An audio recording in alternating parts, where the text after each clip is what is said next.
오늘도 무더운 날씨 속에서 여러분들을 보니 저는 엄청 시원합니다. 사실 이 자리가 제일 더운 자리예요. 에어컨이 잘 안 나오거든요. 이게 공중에서 이쪽으로 나가가지고 저는 굉장히 덥습니다.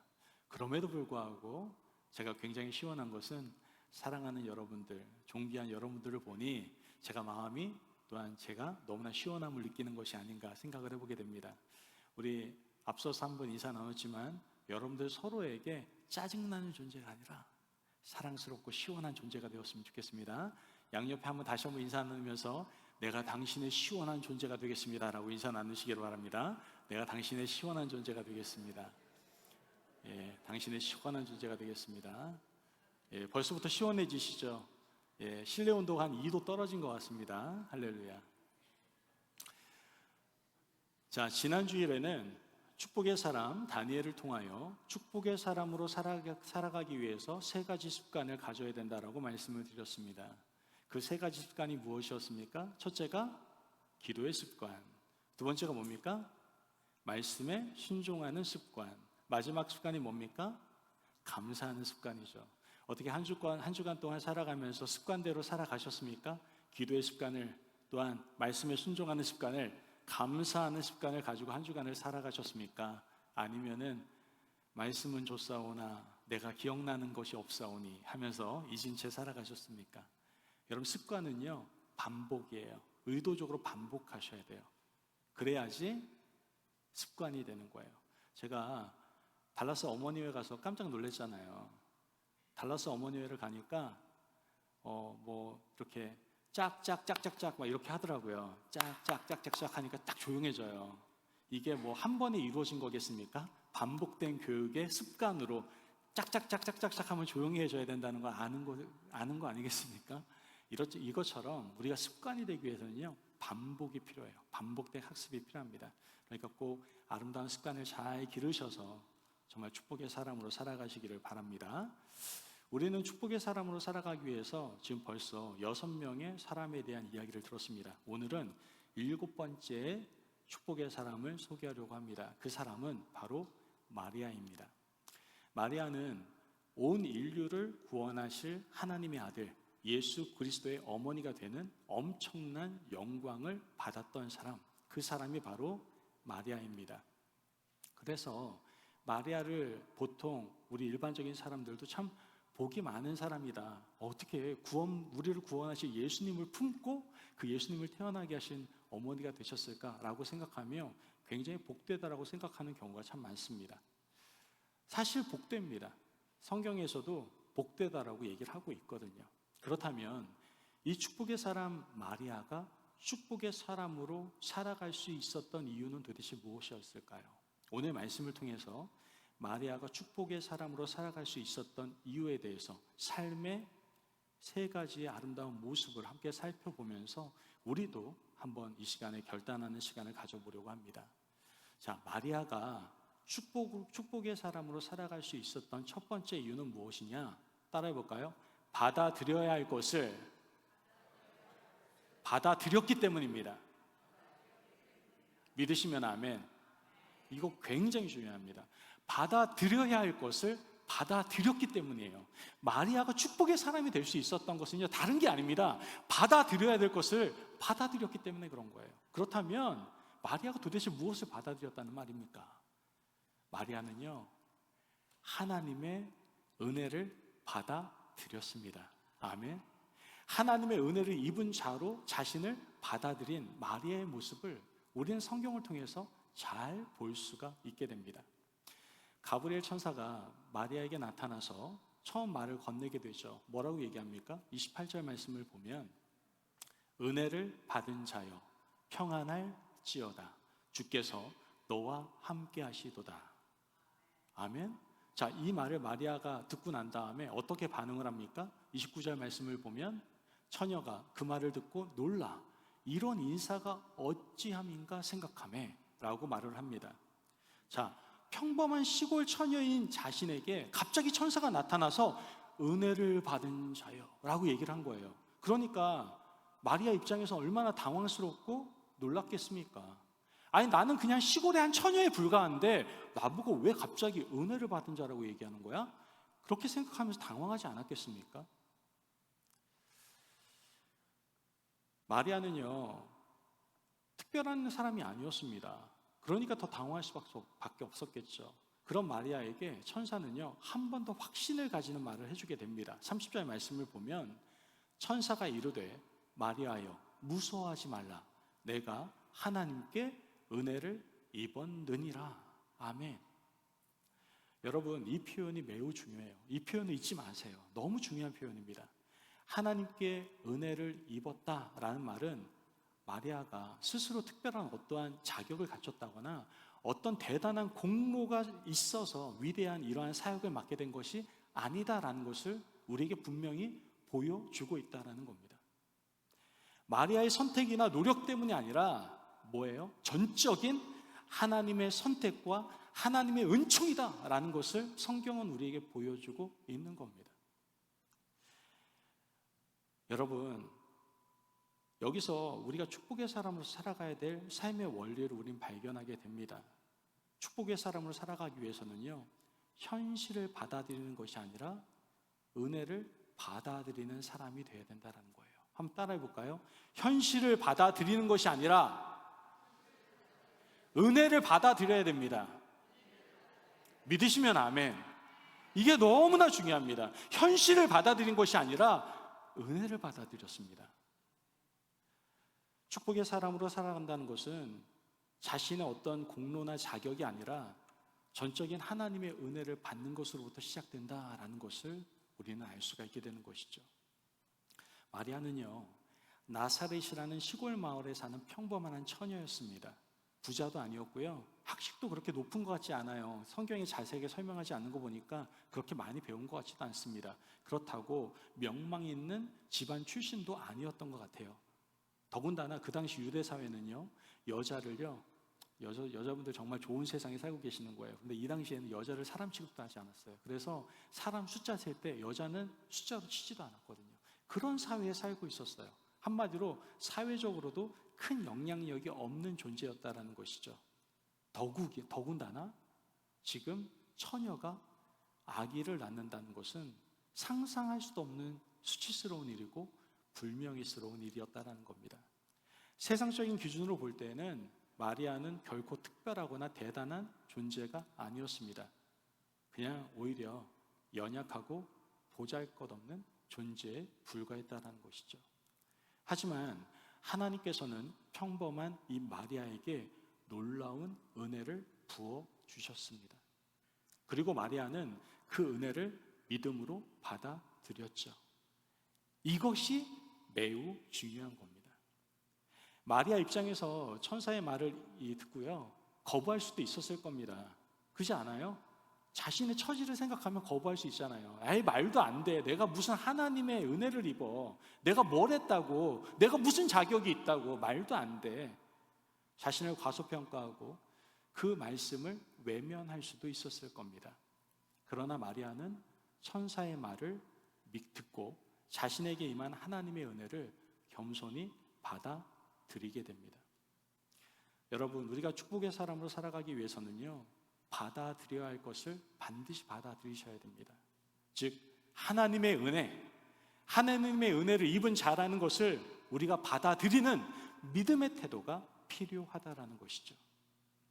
우리는 흔히 나의 부족함, 나의 연약함, 나의 과거의 실수 때문에 나는 하나님께 축복을 받을 수 있는 자격이 없다고 생각하는 사람들이 있습니다. 때로는 내가 뭐 대단한 일을 한 게 있다고 하나님이 나보고 신경이나 쓰시겠어? 날 쓰시겠어? 라고 생각하면서 스스로 자신을 낮추고, 반대로 이 정도는 돼야지 하나님이 날 써주시지 라고 생각하면서 우리의 능력이나 조건을 내세울 때도 있다라는 것이죠. 저는 가끔 성도님들과 대화하다 보면 안타까울 때가 많아요. 아까도 말씀드렸다시피 현재를 받아들이는 것이 아니라 은혜를 받아들여야 된다고 말씀을 드렸잖아요. 현실을 받아들이는 것이 아니라. 그런데 얘기를 나누다 보면은 은혜가 아니라 현실을 받아들이는 분들이 너무나도 많습니다. 어떤 분을 만나면 구원 받으셔야 됩니다. 저는 성도님하고 꼭 천국에 같이 갈 겁니다. 이렇게 말을 해요. 그러면서 계속 말씀을 전합니다. 근데 그분의 입술에는 이렇게 말합니다. 아유, 내가 뭐 자격이 있나요? 나는 구원받을 자격이 없어요. 이렇게 말하시는 분들이 있어요. 여러분, 자격으로 따지면 여기 아무도 자격이 없어요. 로마서에서는 말씀합니다. 의인은 없나니 하나도 없다고 얘기합니다. 아무도 자격이 없어요. 그런데 은혜를 우리가 받아들였기 때문에 우리가 구원을 받을 수가 있는 겁니다. 이것은 구원의 문제뿐만이 아닙니다. 하나님께서 여러분에게 직분을 주실 때도 마찬가지예요. 여러분 직분 감당할 수 있을 만한 자격이 되기 때문에 직분을 주시는 것 같습니까? 천만의 말씀. 여러분 분수를 아셔야죠. 그러면 저는 목사가 될 만한 사람이라서 목사가 된 겁니까? 천만의 말씀입니다. 저의 과거의 과오와 실수를 생각하면 저는 목사가 될 수 없는 사람입니다. 그럼에도 불구하고 현실을 받아들인 것이 아니라 은혜를 받아들였기 때문에 이 자리에 서서 축복의 사람으로 살아가며 여러분에게 하나님의 말씀을 선포할 수 있는 겁니다. 여러분 제발 자기의 조건, 자격, 여러분들의 어떤 능력을 따지지 마세요. 현실을 받아들이지 마시고 하나님의 은혜를 받아들이시기를 바랍니다. 아멘. 그때 하나님의 축복의 사람으로 살아갈 수가 있게 된다라는 것이죠. 여러분, 우리는 스스로의 노력으로 결코 이룰 수 없는 구원의 은혜를 이미 예수 그리스도를 통해서 받았습니다. 믿으십니까? 아멘. 이것이야말로 가장 큰 축복 아니겠어요? 여러분에게 제가 묻고 싶습니다. 지금 여러분은 나의 자격과 조건 등으로 현실을 받아들이고 있습니까? 아니면 은혜로 주어지는 하나님의 선택과 부르심을 받아들이고 있습니까? 오늘 시간 여러분들 스스로를 돌아보며 현실이 아닌, 현재가 아닌 은혜를 받아들일 수 있는 지혜로운 축복의 사람이 되시기를 간절히 바랍니다. 아멘. 그러므로 축복의 사람으로 살아가기 위해서는요, 자신의 현실을 자꾸 받아들이는데 힘쓰지 마시고 하나님의 은혜를 받아들이기에 힘쓰시는 그 안에서 마음껏 축복을 누리실 수 있는 축복의 사람이 되시길 주님의 이름으로 축복합니다. 아멘. 자, 마리아가 축복의 사람으로 살아갈 수 있었던 두 번째 이유는요, 바로 하나님의 말씀을 순전히 믿었기 때문에 그렇습니다. 한번 따라해 볼까요? 하나님의 말씀을 순전히 믿었기 때문입니다. 아멘. 여러분, 하나님의 말씀을 순전히 믿었기 때문에 마리아는 축복의 사람의 삶을 살아갈 수가 있었습니다. 천사는요, 마리아에게 처녀의 몸으로 아이를 잉태할 것이다 라는 메시지를 전하게 됩니다. 여러분 입장 바꿔서 한번 생각해 봅시다. 여기 처녀 있거든요. 딱 모델이 있네요. 우리 수연자매 처녀잖아, 그죠? 처녀 아니지 않잖아요, 그죠? 처녀잖아요. 제가 한번 질문 던져볼게요. 천사가 나타나서 수연자매에게 이렇게 얘기합니다. 너는 처녀의 몸이지만 아이를 잉태할 거야 라고 얘기합니다. 그러면 우리 수연자매 어떻게 할 것 같아요? 아멘 그럴 것 같아요? 뭐라고 그럴까요? 뭔 소리 하는 거야? 막 이렇게 얘기하지 않겠습니까? 이게 지극히 정상 아닙니까? 하나님의 입장에서 볼 때는 진짜 놀라운 메시지 맞죠. 처녀가 잉태한다는데 이거 놀라운 메시지 아닙니까? 그런데 인간의 상식으로는 도저히 이해할 수 없는 말도 안 되는 그런 메시지를 지금 천사가 전하고 있는 겁니다. 오늘 본문 31절 말씀이 그렇죠. 보라, 내가 잉태하여 아들을 낳으리니 그 이름을 예수라 하라, 이렇게 말을 합니다. 이 말을 들었을 때 마리아는 솔직하게 자신의 상황을 34절 말씀을 통해서 이야기를 합니다. 나는 남자 알지도 못하는데 어떻게 이런 일이 일어날 수가 있습니까? 라고 이야기를 하죠. 이 마리아의 질문은 결코 불신의 질문이 아니었습니다. 오히려 너무나도 당연하고 순수한 궁금함이었다라는 것이죠. 우리 같으면 어떻게 할까요? 모른 척 할 수도 있잖아요. 천사가 왔었나? 모르겠네. 무슨 소리 하는 거야? 모르겠다. 막 이렇게 할 수도 있고요. 그죠? 내가 잘못 들었나? 미쳤나 봐. 막 이렇게 얘기할 수 있잖아요. 그죠? 하지만 마리아는 분명 혼란스러웠음에도 불구하고 동시에 진심으로 이해하고 싶어 했다라는 것이죠. 천사는 그런 마리아의 궁금증에 대해 친절하게 그리고 명확하게 설명을 해주는 것을 보게 됩니다. 35절에서 37절 말씀을 같이 한번 보도록 합니다. 시작. 천사가 대답하여 이르되 성령이 내게 임하시고 지극히 높으신 이의 능력이 너를 덮으시니니 이러므로 나실 바 거룩한 이는 하나님의 아들이라 일컬어지리라. 보라, 내 친족 엘리사벳도 늙어서 아들을 배었느니라. 본래 임신하지 못한다고 알려진 이가 이미 6달이 되었나니 대저 하나님의 모든 말씀은 능하지 못하심이 없느니라. 아멘. 이 설명을 마리아가 듣게 되는 겁니다. 그리고 마리아는 이 설명을 듣고 역사상 가장 위대한 믿음의 고백 중 하나를 고백하게 되는데요. 38절 말씀 같이 한번 고백해 보도록 하겠습니다. 시작. 마리아가 이르되 주의 여종이오니 말씀대로 내게 이루어지이다 하매 천사가 떠나가니라. 아멘. 여러분, 지금 아름다운 고백을 마리아가 하고 있어요. 뭐라고 얘기합니까? 주의 여종이오니 말씀대로 내게 이루어지이다. 오늘 찬양팀이 첫 번째 곡을 여러분들과 함께 나눴습니다. 여러분 잘 모르시는 곡이죠. 저도 사실 잘 모르는 곡인데 음은 되게 쉽더라고요. 근데 이 곡을 찬양팀이 선정한 이유가 있어요. 그 곡이 마리아 노래거든요. 거기 가사의 내용을 보면은 오늘 성경 말씀이 그대로 적혀 있습니다. 꼭 집에 가셔서 녹화된 거 한 번 더 보셔도 좋을 것 같아요. 거기에 설교의 모든 내용이 집약되어 있는 듯한 느낌을 받았거든요. 자, 여러분, 이 고백은요, 그냥 마리아가 천사의 말을 듣고 네, 알겠습니다 라고 얘기한 이런 단순한 대답이 아니었습니다. 이 짧은 문장 속에, 이 짧은 고백 속에 하나님의 말씀을 향한 마리아의 순전한 믿음이 고스란히 담겨져 있다라는 것이죠. 물론 마리아가 이 말씀을 순전히 믿는다라는 건 쉬웠을까요? 쉽지 않았을까요? 쉽지 않았죠. 여러분, 아까도 말했잖아요. 상황이 아니었거든요. 일단은 처리해야 될 게 너무나 많잖아요. 약혼한 요셉과의 관계는 어떻게 할 것이고, 사람들은 자신을 어떻게 볼 것이며, 처녀가 아이를 낳았다는 소문이 돌기 시작한다면 사회적으로 엄청난 수치와 비난이 쏟아져 나올 텐데 이것을 도대체 어떻게 감당할 것인가? 이게 감당하는 게 쉽겠습니까? 입장 바꿔놓고 생각해봐요. 남이니까 그냥 감당해야지 어떻게 이렇게 생각할 수 있겠지만 본인이라면 쉬운 일 아니잖아요. 그죠? 어쩌면 생명의 위협까지도 느낄 수밖에 없는 상황이 바로 마리아의 상황이었습니다. 하지만 마리아는 자신의 모든 위험과 두려움에도 불구하고 하나님을 말씀에 순전히 믿기로 선택을 하게 됩니다. 그 이유는 마리아는 자신의 눈앞에 펼쳐질 엄청난 현실적 어려움보다 하나님의 말씀의 권위와 능력을 더 크게 보았기 때문에 그렇습니다. 축복의 사람은 하나님의 말씀을 듣고 그 말씀을 단순히 귀로 흘려듣는 사람이 아닙니다. 마음에 깊이 품고 그 말씀을 있는 그대로 순전히 믿는 사람, 그 사람이 바로 축복의 사람이다라는 것이죠. 여러분, 우리는 어떻습니까? 하나님의 말씀이 우리에게 주어졌을 때 우리는 종종 머리로만 이해하려고 합니다. 오늘도 그런 분들 계시는 건 아니시죠? 머리로만 이해하고 말씀 참 좋네, 그런 뜻이었구나, 좋은 말씀이었어, 이렇게 생각하고 거기서 멈추시진 않습니까?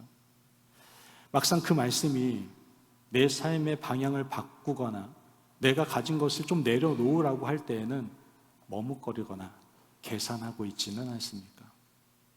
내가 이걸 하면 손해보면 어떡해, 주변 사람들이 나 어떻게 생각하겠어, 내 상식은 도저히 이해가 안 가, 말씀은 좋은데 현실과는 달라, 이렇게 생각하고 있지는 않습니까? 우리는 우리의 이성과 경험 그리고 세상적인 계산을 앞세워서 하나님의 말씀을 순전히 믿는데 주저할 때가 너무나도 많다라는 것이죠. 여러분 스스로 한번 돌아보십시오.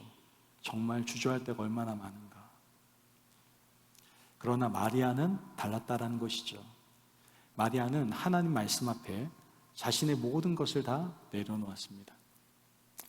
여러분, 순전한 믿음 없는 축복은요, 존재하지 않습니다. 하나님께서 우리에게 주신 진정한 축복은 우리가 그분의 말씀을 순전히 믿을 때 비로소 우리의 삶 속에 아름다운 축복의 열매로 맺힐 수가 있게 된다라는 것이죠. 마리아는 이러한 모습을 보여주고 있고 그녀를 축복의 사람으로 살아갈 수 있게 했던 그 이유가 바로 여기에 있었던 겁니다. 여러분, 혹시 하나님 말씀 앞에 머뭇거리거나 계산하고 있지는 않습니까? 하나님의 뜻이라면 내 삶의 방향이 바뀌어도 기꺼이 받아들이실 수 있겠습니까? 여러분, 오늘 우리는 하나님 말씀 앞에서 순전한 믿음으로 나아가야 합니다. 그때 하나님의 축복의 열매를 맺을 수가 있기 때문에 그렇습니다. 그러므로 축복의 사람으로 살아가기 위해서 하나님의 말씀이 임할 때 말씀대로 내게 이루어지이다 라고 그 말씀을 순전히 믿으실 수 있는 저와 여러분이 되시기를 주님의 이름으로 축복합니다. 아멘. 마지막으로 마리아가 축복의 사람으로 살아갈 수 있었던 이유는 하나님의 뜻을 자신의 삶의 소명으로 받아들였기 때문에 그렇습니다. 한번 따라해 볼까요? 하나님의 뜻을 자신의 삶의 소명으로 받아들였기 때문입니다. 믿으시면 아멘. 여러분, 마리아가 축복의 사람으로 살아갈 수 있었던 것은 그녀가 하나님의 뜻을 순전히 믿는 차원을 넘어서 그것을 자신의 삶의 소명으로 받아들였기 때문에 그렇습니다. 다시 38절 말씀을 한번 보면요, 38절에 마리아의 고백이 나오죠. 주의 여종이오니 말씀대로 내게 이루어지이다. 여러분, 이 짧은 마리아의 고백 속에 순전한 믿음을 넘어선 삶 전체를 하나님께 드리는 헌신의 태도가 담겨져 있다는 것을 우리는 알 수가 있게 됩니다. 주의 여종이라는 표현은 자신을 온전히 주인의 뜻에 복종시키는 종의 태도를 뜻하고 있다는 것이죠. 마리아는 자신이 겪게 될 사회적 오해, 약혼자 요셉의 실망, 사람들의 손가락질과 수치, 그리고 감당해야 할 고통과 어려움을 모를 리가 없었습니다. 아니, 너무나 잘 알고 있었을 겁니다. 그럼에도 불구하고 마리아는 하나님의 뜻이라면 그것이 자신의 인생의 유일한 길이고 자신의 삶을 바쳐야 될 소명임을 기꺼이 받아들였던 겁니다. 여러분, 단순히 하나님의 말씀에 동의하는 것과 그 말씀을 내 삶의 소명으로 받아들여 헌신하는 것은 엄청난 차이가 있습니다. 많은 사람들이 하나님의 말씀이 옳다는 것에는 동의합니다. 예수님이 우리를 위해서 죽으신 것 맞지. 성경 말씀 진리 맞지. 하나님 뜻대로 사는 것 좋은 것이다 맞지. 이렇게 말을 하죠. 하지만 그 말씀을 자신의 삶에 적용하고 그 말씀 때문에 자신의 계획이라든지 욕심, 안전에 대한 모든 것을 내려놓고 하나님의 뜻이 자신의 인생 전체를 통치하도록 허락하는 것은 전혀 다른 차원의 결단이다라는 것이죠. 이것이 바로 진정한 헌신이고 축복의 길이다라는 겁니다. 마리아는 하나님의 뜻을 자신의 삶의 가장 중요한 목적과 의미로 삼았습니다. 그녀는 자신의 꿈, 자신의 미래 계획을 하나님의 더 큰 계획 아래에 두었다라는 것이죠. 그렇기 때문에 마리아는 예수님을 잉태하고 낳은 것뿐만 아니라 예수님이 성장하는 모든 과정과 그리고 마지막 십자가의 고통의 순간까지도 어머니로서 그 곁을 지킬 수가 있었던 겁니다. 이것은 순전한 믿음을 넘어선 깊은 헌신과 소명의식이 없이는 불가능한 일이었다라는 것이죠. 하나님께서는 우리에게도 각자의 삶의 자리에 감당해야 할 소명을 허락해 주셨습니다. 어떤 사람에게는 가정에서 믿음의 본을 보이는 소명을 주신 분도 있을 것이고 어떤 사람에게는 직장에서 정직과 성실함을 보여줘야 될 소명을 주신 분도 있을 것이고 또 어떤 사람에게는 어려운 이웃을 돕는 소명을 주신 분도 있을 겁니다. 때로는 그 소명이 우리의 욕심이나 계획과 충돌할 수도 있고 그 소명을 따르는 것이 손해보는 것처럼 느껴질 때도 있을 겁니다. 하지만 마리아처럼 하나님의 뜻을 나의 삶의 소명으로 받아들일 때 우리는 진정한 축복의 사람이 될 수 있고 그렇게 살아갈 수가 있게 되는 겁니다. 우리 자신의 뜻이 아니라 하나님의 뜻이 나의 인생을 통해 이루어지도록 내어드리는 삶이야말로 가장 가치 있고 의미 있는 삶이다라는 것이죠. 그래서 사도 바울은 고백하지 않습니까? 이 놀라운 사실을 잘 알고 있었기에 이제는 내가 살아도 주를 위해 살고 죽어도 주를 위해서 죽는 것이라 라고 얘기하지 않습니까? 여러분은 하나님의 뜻을 향한 헌신이 있으십니까? 단순한 동의가 아니라 내 인생 전체를 걸 수 있는 믿음과 고백이 있으십니까? 하나님의 뜻이 정말 여러분의 삶의 소명이 되어 계십니까? 그렇다면 여러분 축복의 사람의 아름다운 인생을 걸어가고 계시는 겁니다. 그러므로 축복의 사람을 살아가기 위해서 어떻게 해야 됩니까? 하나님의 뜻을 나의 소명으로 받아들이고 나의 삶을 하나님의 영광을 위해 온전히 드리는 헌신의 삶을 살아갈 수 있는 저와 여러분이 되어야 될 줄로 믿습니다. 아멘. 여러분, 오늘 축복의 사람 마리아의 삶을 통해서 어떻게 축복의 사람으로 살아갈 수 있는지를 우리는 살펴보았습니다. 마리아는 절대 특별한 존재가 아니었습니다. 그녀 역시 우리와 똑같은 연약한 사람이었습니다. 그럼에도 불구하고 마리아가 축복의 사람으로 그 길을 걸어갈 수 있었던 이유는 받아들여야 될 걸 받아들였기 때문에 그렇습니다. 뭘 받아들였어요? 하나님의 은혜를 받아들였기 때문에 그렇습니다. 또한 하나님의 말씀을 순전히 믿었고 하나님의 뜻을 자신의 인생의 소명으로 받아들였기 때문에 모든 세대가 또한 모든 사람들이 기억하는 축복의 사람으로서 삶을 살아갈 수 있었던 겁니다. 여러분, 우리는 어떻습니까? 마리아와 같이 우리도 하나님께로부터 은혜를 이미 입은 자들입니다. 예수 그리스도의 십자가의 대속으로 인해 우리는 이미 구원받았고 하나님의 자녀가 되는 놀라운 특권을 누리고 있습니다. 이 자체가 가장 큰 축복 아니겠습니까? 그리고 하나님께서는 오늘 우리 각자를 축복의 사람으로 부르고 계십니다. 이제 우리가 결단할 차례입니다. 우리가 축복의 사람이 되기 위해서는 어떻게 해야 됩니까? 받아들여야 될 것을 받아들이시기를 바라요. 하나님의 은혜를 받아들이시기를 바랍니다. 우리가 부족함에도 불구하고 우리를 사랑하시고 부르시는 하나님의 은혜를 그냥 온전히 받아들이시기를 바랍니다. 또한 하나님의 말씀을 순전히 믿으세요. 우리의 상식과 계산을 뛰어넘어 오직 하나님의 말씀을 순전히 믿으시는 저와 여러분이 되시기를 바랍니다. 마지막으로 하나님의 뜻, 그 놀라운 뜻을 나의 인생의 소명으로 받아들이시기를 바랍니다. 나의 계획보다 하나님의 계획이 더 크고 완전하며 그 계획을 이루는 것이 나의 삶의 가장 큰 목적임을 인정하고 헌신할 수 있는 저와 여러분이 되시기를 바랍니다. 그럴 때 마리아처럼 우리도 하나님의 위대한 역사의 통로로 쓰임받는 진정한 축복의 사람으로 살아갈 수 있게 될 줄로 믿습니다. 아멘. 이 모든 것들을 결단할 수 있는 사랑하는 우리 임마누엘 가족들 되시기를 주님의 이름으로 축복합니다. 아멘.